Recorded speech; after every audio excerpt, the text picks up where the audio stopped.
New York. When I interviewed you backstage and I said, what are you looking most forward to? You said performing on a Broadway stage. So how did that go? It was amazing. It was like an out-of-body experience, honestly. Because when we first got there, we all of us walked onto the stage for the first time, and like the lights were on, and there was like parts of the set from The Lion King, and we were all just so excited. It was really cool. And it happened at the Minskoff Theater. Yeah, the Minskoff Theater where The Lion King. And you were there for a week, right? We didn't rehearse at the Minskoff. We only rehearsed there on Monday, the day of the show, to do tech. But the rest of the week we were at NYU Tisch. Okay. And then what did you do during that week other than rehearsals? Were there classes or symposiums with... I kind of get the feeling there's a lot of workshops with the kind of industry insiders. Yeah. Well, we had a pretty grueling rehearsal process. So we rehearsed a lot of the time. It was like 13-hour days sometimes. But we met some really cool people. We had talkbacks with Wayne Salento, who was in the original cast of A Chorus Line and who choreographed Wicked. And we had a really cool talkback with him. We had a talkback with Pasek and Paul and Jen Colella, and we had individual voice coaches, and Howard McGillen was my voice coach, and he was in the original cast of Phantom, and he was in The Secret Garden, and we had like Natalie Weiss and a bunch of other people. I'm blanking now, but yeah, there was just a bunch of really cool people who were working in the industry who we got to talk to and work with, which was amazing. And was there anybody who really made an impact on you, or any words of advice that they gave you that really just you're going to take with you as you kind of go forward? Any words of wisdom? For sure. Well, our choreographer, Keisha Lalama, she's a force. She's amazing. So we all loved her a lot. But on the last, during the cast party, I got to talk to her, and she just gave me a lot of positive words about pursuing who I am and as an individual, and not like trying to be anything different or trying to kind of build into this typical musical theater girl, because I'm not that. And she said to play into my individuality, which is something that I'm really looking forward to doing. Well, and I have to say, when I saw you compete in Triangle Rising Stars, and everybody was good on that stage. I mean, these are like the best of musical theater, high school musical theater in our area. But there was something about you that was different, that kind of stuck out. I mean, you have this gorgeous voice. You can dance. So where did that start for you? Where did you kind of get the bug? Well, I first started, I've been singing since I was like little. So I've been singing for a really long time. My first like performance was in 5th grade. I basically blackmailed my teacher into adding like a solo. We did this show called We Has Jazz, and I asked her to add in Summertime from Porgy and Bess just into the show so I could sing it by myself. So that was like my first time performing. And since then, in middle school I did theater, but I've always loved music and singing, and I've been training classically for about 5 years now. So that's kind of where my roots musically come from. And then after middle school, I was in a few professional productions at Burning Coal and Playmakers, and those experiences really shaped me as an actor, I think, because I just I got to delve into that experience and delve into these really complicated characters, which was different than what I was doing in my high school. You were in a main stage production of Sweeney Todd, I saw, so that's pretty heavy stuff. That's yeah, and it was interesting being a woman of color, Joanna, because I had to wear a blonde wig, but I also wanted to play into who I was, so yeah, it was interesting. And then at Burning Coal, we did a world premiere of a play called Blue Sky, or not, I think it was a US premiere, yeah, it was a US premiere, and so it was really cool to originate a role in the US and not, because Sweeney Todd I've seen many times, and I obviously know the story, but that was really cool to find my character in that from my own experiences and research and working with other actors. So yeah. Well, and originating a role, that's a big deal thing, you know. Then everybody who does it after you kind of, not that they're going to copy you or anything, but they kind of you set the standard. Yeah, you set the precedent, right? And you also, now you mentioned Pasek and Paul. They they're no slackers. They composed the music for The Greatest Showman, so people who maybe aren't musical theater people, The Greatest Showman, Dogfight, A Christmas Story, and Dear Evan Hansen, which they won the Tony Award for, and you got to go to see Dear Evan Hansen. So how was that, and were you looking at it through a little bit of a different lens after you met them? We actually met them after we saw it, okay. I think. Yeah, we met them after, like the day after. But it was really cool. I mean, I've obviously heard the music from Dear Evan Hansen, and we sang You Will Be Found at Triangle Rising Stars. But seeing it in person was, all the Jimmy Awards nominees, we were all bawling. We were just sitting there like holding each other while we wept. And then we got to have a talk back with the cast afterwards, and we're all like still crying and like red-faced. And we're just in awe of, Rachel Bay Jones and Taylor Trench and all of these like amazing actors were like sitting in front of us, and we were just, it was kind of amazing. Kind of amazing, right? Yeah. And you got a blue polo. You got the Dear Evan Hansen. Yes. So yeah, if they need an Evan Hansen, you can call me. You're good to go.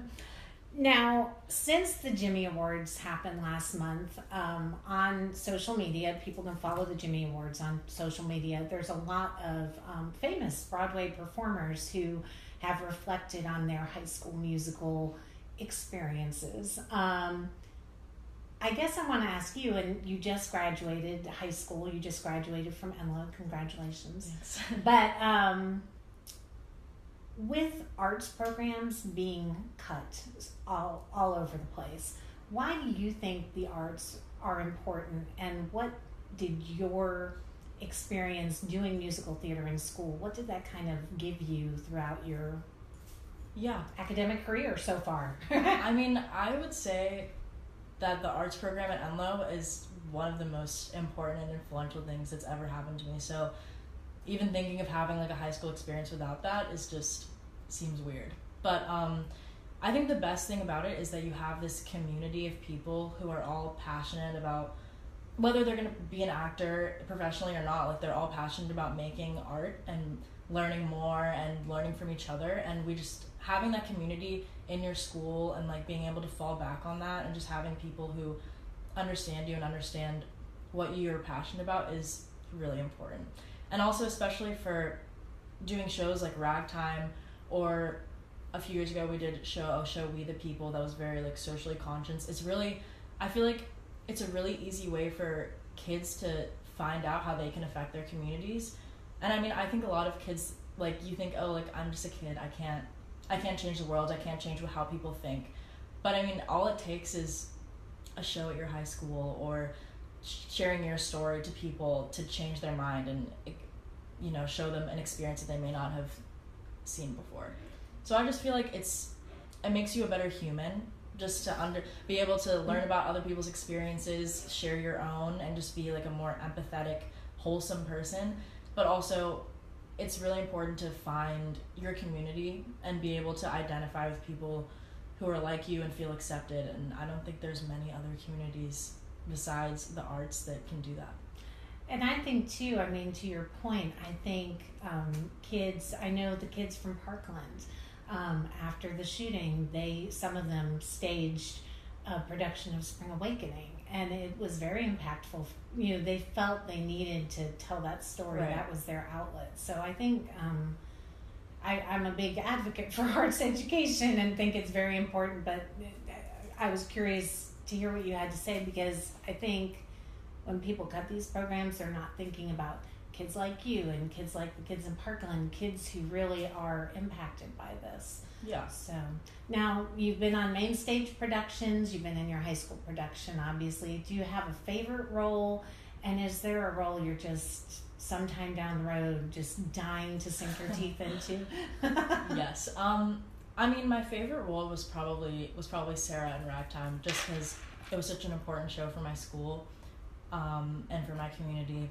And Audrey McDonald is my idol, so being able to play a role that she's performed that's been a dream of mine for a really long time.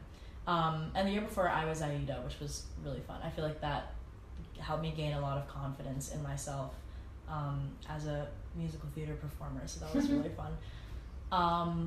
I'd say my dream role, I mean, I have a lot of dream roles, but one that I've always loved is Clara in Light in the Piazza. Mm-hmm. I love the music in Light in the Piazza because it's really like classically based, which is very much my thing, and the story is beautiful.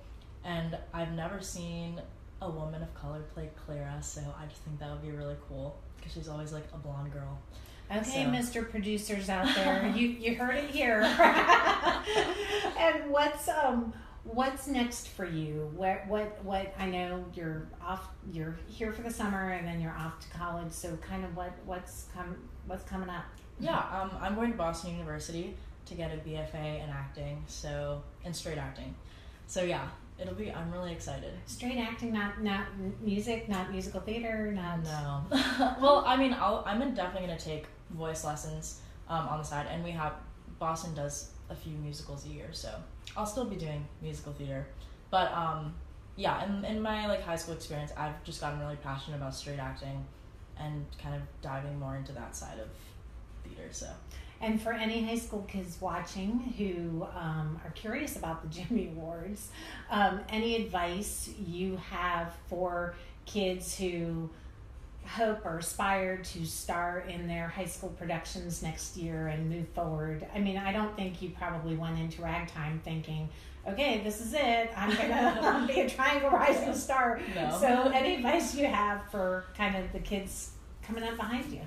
Well, I would say, just like you said, like I wasn't thinking like, okay, like if I'm Sarah in Ragtime, then I'll be Triangle Rising Stars and I'll go to the Jimmys. Like, I think it's usually just like a recipe, like a perfect recipe for success. So if there's a show you're really passionate about, just go and do your best and really, I'd say find yourself in the role so that you can really connect to it, and then, you know, just rock your socks off. And then, I mean, once you're confident in yourself and once you're confident in the roles that you're playing, it's a lot easier to make things happen, you know.